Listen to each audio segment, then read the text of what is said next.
Ain't gonna be the same. Oh, how we used to be. Hello and welcome to Old Faithful. I'm your host, Matt Dress. We started a little late and we got a lot to talk about, so thanks to my friends at Haggerty's Music Works. Thanks to Johnny Hastings as always. Please support my friends at Black Hills Blend Espresso. Please like, share, and subscribe to my YouTube channel. Also to the Haggerty's Music Works channel. Thank you so much. Alex Engstrom, how the hell are you? Doing good, man. How you doing? Awesome. We've got a guitar, we've got a pedal board, and an amp, like Jesus intended. I'm excited about this. And maybe for the first time ever, a cap with beer bottle caps. Oh, yeah. Yeah, my old Nice. work hat here. So go ahead and tell us about you, buddy. Oh, man. Well, I grew up in Custer, South Okay. Dakota. And so, like, the love of music came from having nothing to do, ever. It's a super quiet town. So Right. I fell in love with my brother's CD collection. And when I turned 15, I went out and bought a guitar. And Okay. never learned properly. Still haven't. It's just been kind of like dicking around in my bedroom and stuff. Sure. So what was in your brother's CD collection? So he was a big thrash metal head. Okay. So it was like a lot of Metallica and Slayer and stuff. Uh-huh. But I fell in love with his AC/DC and like Green Day CDs. Okay. Those are the ones that like really caught my attention. Uh-huh. Oh, and Ramones. So did we get in trouble borrowing his CDs, or were so- we like in his room? I got a little lucky. He had moved away by the time, and he had left Oh, okay. a lot of his CD collection. I still have a lot of the CDs from my Okay. collection sitting in my collection now. Uh-huh. But yeah, no, he got a little irritated, but then he was happy that Somebody was using someone them. actually listens to him. So. It's nice talking about CDs. Yeah. I very rarely get to talk about CDs anymore. It's a dead thing. What was your favorite of the collection? Oh gosh, of my personal. So I bought a Canned. You ever listen to Canned Heat? Yes. Old blues band. Yeah. I bought a Canned Heat album at an old thrift store. It was a CD from the 80s. Okay. And that is my all-time favorite album. Probably. Really? Yeah. And it's kind of a greatest hit to theirs, Okay. but it has some really good jams. Going to the country. Oh yeah, of course. Yeah, of course. On the road again. or Sure. something. Right. Okay. But yeah, no. Super good blues band, but I think they have my heart. And now that I have records and stuff, they're like a good chunk of my record collection. So. The very first time we've mentioned Canned Heat on the show, I can guarantee that. Very underappreciated, yeah. So, what was your first guitar and where did you buy it? So this is actually my second guitar. Okay. But I bought, have you ever heard of they're called the old Washburn Lions? Yeah. Beat up 90s guitar I bought from that same thrift store. Okay. For like $40. Thing was broken as hell. Okay. I still got it, but it's completely fallen apart on me. Right. This was a second guitar. It was gifted to me. This is just a Squire. It was all black, and I had a, regular neck on it, and I just replaced everything on it. I see. We're going to talk more about that. So, Yeah. was this thrift store in Custer? Yeah, it was called the Reuse It Shop. It's closed down now. It doesn't Okay. exist. But it was like thrift store, kind of like a secondhand consignment shop. All right. So, this Washburn Lion, was it electric? Yep, yeah, a black and gold electric guitar. Did they conveniently have an amp for sale? No, I actually borrowed / kind of stole from a family friend. It was a keyboard amp, an old keyboard Okay, amp. Yeah. all right. And that thing broke on me too. Oh, I see. But yeah, an old keyboard amp. I didn't get my own amp until a couple years later when I got this guitar off a teacher. Okay. And so, was anybody in your family musically inclined? Yes, my older brother. He was a guitar player in some bands in the early 2000s in the local scene up here. Okay. But other than that, no. A lot of my brothers, like, they played guitars. My mom was into music, but Right. no one really ever who was in a band. Your brother that played guitar in bands was the one that you Yeah, that's all pilfered CDs. his Yeah, CD yeah. collection. Okay. Yeah. All right. Yeah, good dude.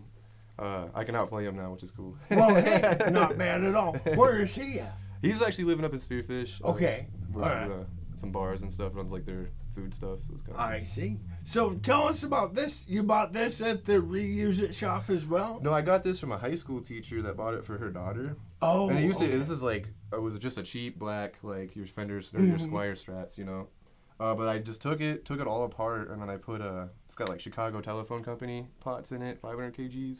Okay. Which was a pain in the ass to get in there. And then I got all 8 sensor pickups except this one. I basically did all the electronics out of it, put new ones in, got a new block in there, which you can't see.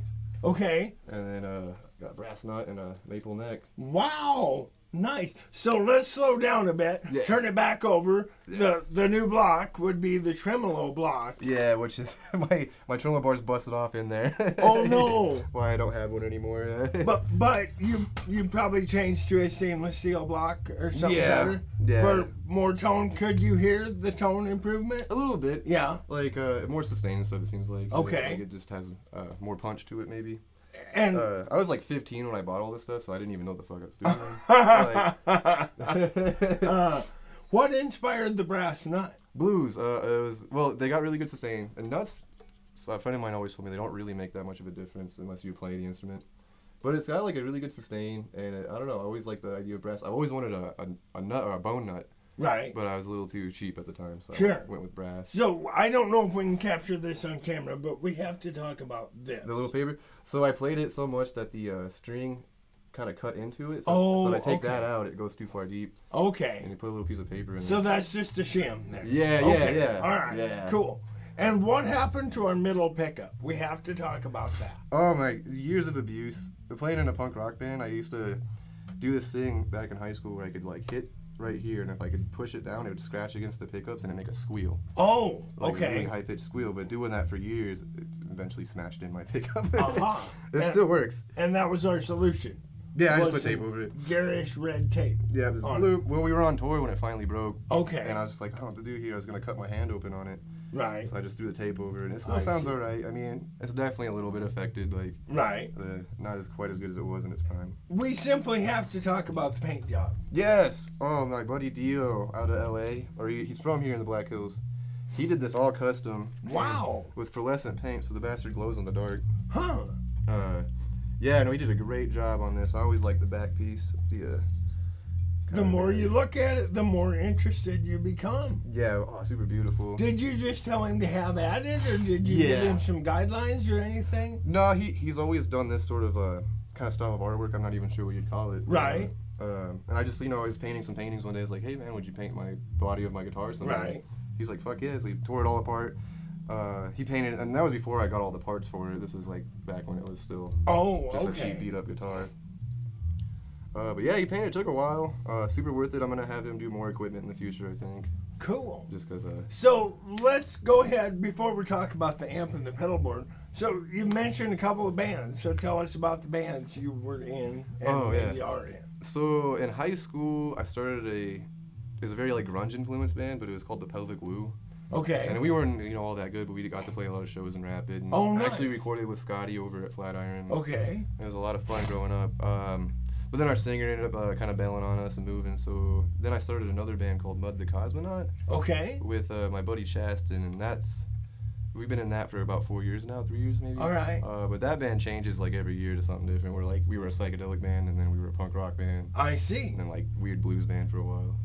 Are there any things that stay the same besides you and him? No, just me and him. Okay. Kind of, it's just like, the band is pretty similar to what my first band was. Okay. It was just me All and him, and we've been playing together. In fact, we learned guitar together in high school. I remember just going in one day and being like, "Hey, Chaz, you want to learn how to play guitar?" I guess, And it's been playing ever since. Awesome.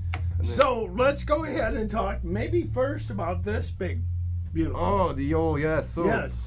that's just an AC-15. It looks a lot like the AC ATH-30, I guess they call them. Right. But it's just a 15-watt version. Okay. I originally came into I got it here in Hagerty's. I came here I wanted a Marshall Origin. Okay. I wanted the 50-watt head. But they didn't have the head, they only had the combo.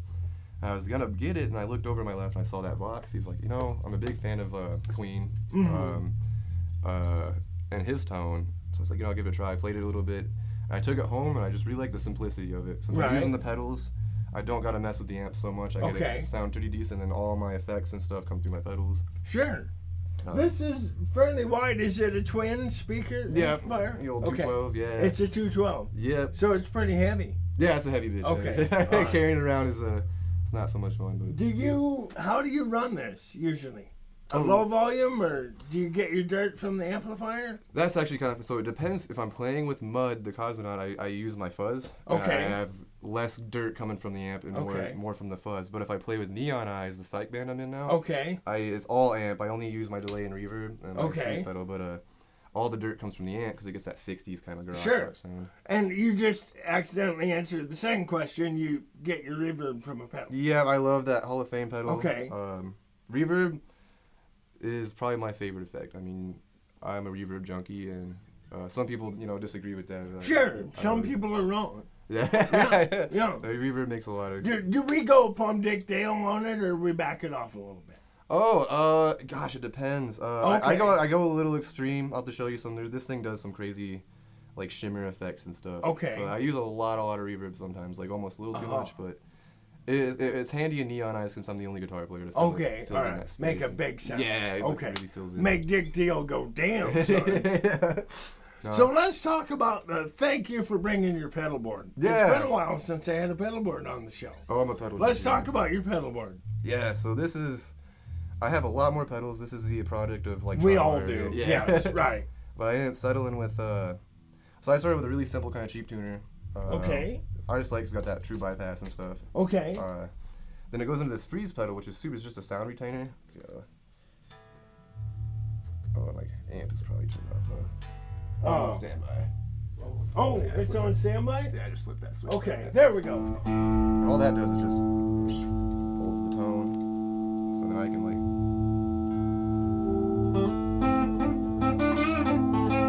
Oh, nice. It's just like kind of good for like if you're like in between songs or you got like really drony songs. Sure. So that's like handy. Let's go back to the Donner because the Donner is one of a handful of guitar manufacturer brand names from China. They're very reasonably priced. Yeah. How long have you had that?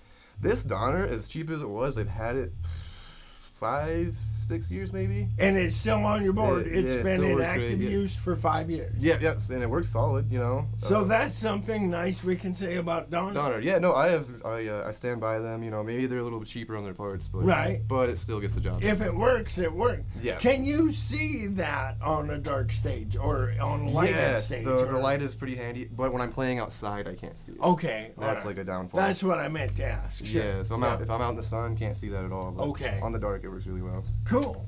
So we have the freeze, which does a drone for you. Yeah, it's kind of sound retains. Right. Really fun for psychedelic music. And then we have a way huge pedal. Yeah, this was my first pedal actually. That was your first pedal? Wow. I was like, a friend of mine, I went to their band practice and he had the huge pedal board. I'm like, what the fuck is all these? Like, what is this? And he was like, oh, these are pedals. If you really want to get a lot of sound, get pedals. And he pointed out a fuzz pedal he had. He's like, you should start with like a distortion or fuzz. I fell in love with fuzz because I'm a big fan of like Cream and stuff and like that vintage fuzz sound. Right. Yeah. But this is more. It didn't come out as vintage as I wanted it to be. As it came out more like. Kind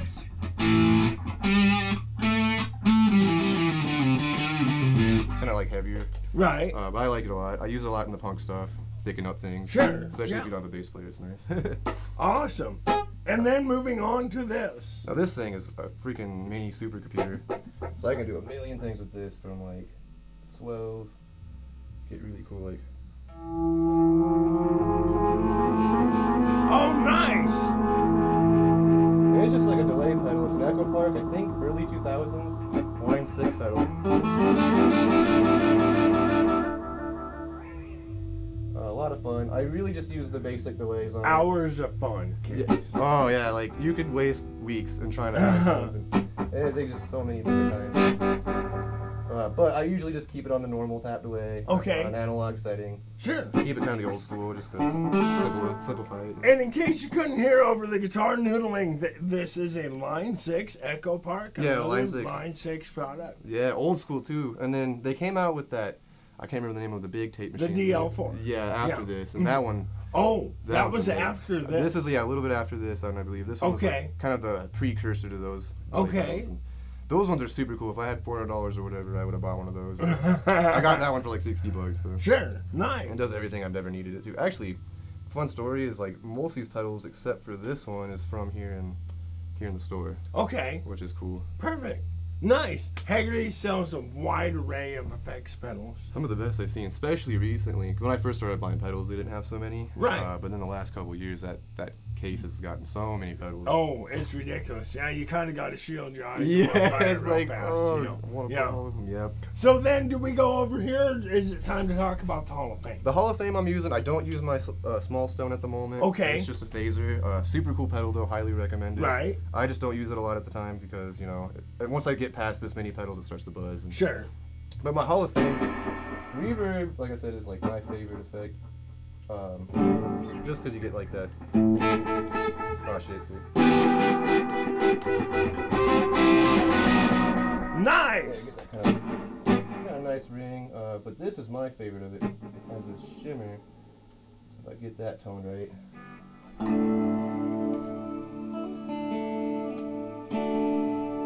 You get that kind of like almost like a violin sound. Right. Yeah. Super fun. Like nice. Yeah. Oh yeah. Another pedal that you could just spend hours on. Like wow. You could. Yes. Just get lost in the sound. But We've got two more here. Yeah, two more. The looper pedal I don't use because I'm not so good with loopers. Okay. But that one's super cool because it records up to 10 minutes in infinite loops. So you can sit and layer and layer and layer. Sure. A lot of fun. I'm not so good with it live. I goof up a lot on the looper pedal side. Right. Kind of just took it off to the side. And then, yeah, my small stone, which I recommend a lot of guitar players get this. Small stone phase shifter. Okay. It's just a phaser, but you get that really cool, like psychedelic or like kind of Tool style sound you can get out of them. And like Waylon Jennings type of sound. Oh yeah, maybe yeah. Yeah. Oh yeah, for like that. Yeah. What was that? Oh gosh, what's the name of that song that has it in there? I don't. Well, pretty much all of his songs. He moved to Austin, Texas, and started doing a lot of drugs. And he was like, you know what this country music needs, Hoss, is a phaser. No, I agree though too. No, seriously, he wasn't wrong. No, it sounds so good with the pedal and stuff. No, yeah. Yeah. No, phasers are a lot of fun. Effects pedals are just it's more colors to your palette that you can add. They're a wonderful, delightful trap. Yeah. That's also like you don't need them. You don't need them. You don't need them, kids. You don't need them at all. All you need is a Strat and a box. Yeah. Oh yeah. Don't listen to us. Yeah. And what's this one here? So this is my power source. You can't okay. It's like Leafs and MXR. I bought here is the power brick. Oh, I didn't recognize it because of the sticker. Yeah, it's MXR ISO brick. Yeah, that's an ISO brick. Okay. Super awesome. You know, for the price, I was kind of like, oh, is it gonna do the job? But it does the job really well. Provides clean power to really 8 to 10 pedals, sound. Yeah, I usually if I can add maybe one more pedal and it won't be too noisy. But sure. No, way better than the cheap ones I was using. Right. Yeah. Awesome. Yeah. Do we have anything else we need to talk about? Does your bands have big plans for 2022? Yes, so actually I did want to plug this. Neon Eyes, my psych band, just released our debut EP on Bandcamp. Hey, nice. Yeah, Neon, you can buy it on cassette tape too. Okay. And a little secret here, if you buy it on cassette tape, there's a bonus track on the cassette. Wow. But yeah, we got it on Bandcamp and a cassette, and then we'll be playing our release show tomorrow, but of course this will come out. Okay, right, yeah. Yes. But yeah, we're playing a release show tomorrow, so that's pretty exciting. Mud is going to do another tour, I think, in the summer. Okay. But right now we're just been rewriting a lot of music. And where could we find you on the internet in 2022 to follow you? Bandcamp is kind of the best source for each of the bands I'm in. Look up Headlight Records for a lot of really cool local bands too. And then I got Mud the Cosmos on Spotify and Apple Music and YouTube and everything. So sure. Yeah, most platforms. But in 2022, I'm hoping to push the psychedelic band on more platforms too. Oh, cool. So, but right now we're just on Bandcamp. Awesome. Well, is there anything else we need to talk about, or should we play a song? No.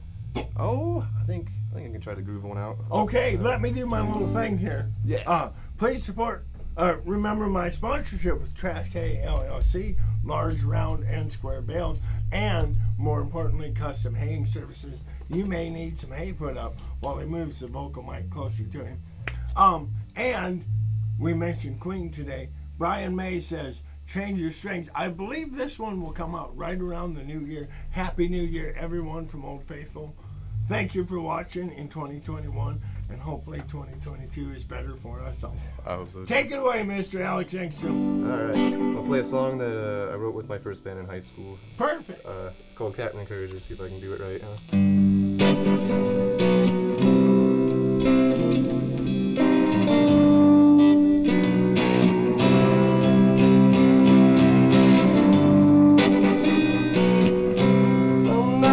crazy as I used to be. People don't stand next to me like they used to, like you used to. I don't know shit, it's all in my head. I don't run away when I go without, it's all in my head. And still I don't know.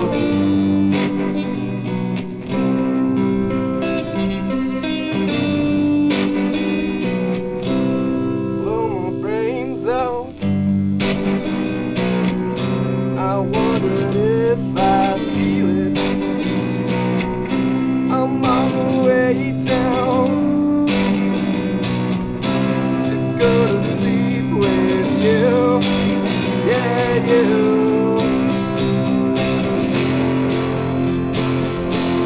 I don't know shit, it's all in my head. And I don't run away when I go without, it's all in my head. And still I don't know shit, it's all in my head. And I don't run away when I go without, it's all in my head. And still I don't know shit.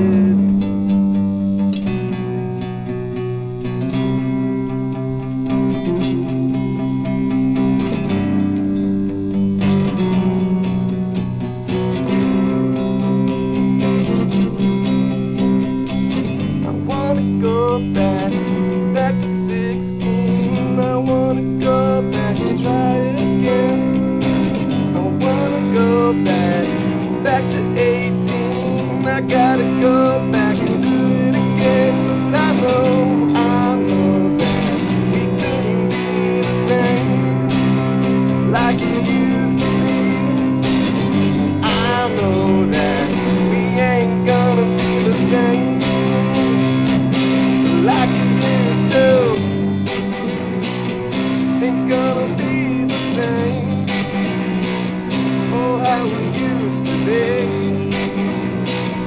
Ain't gonna be the same.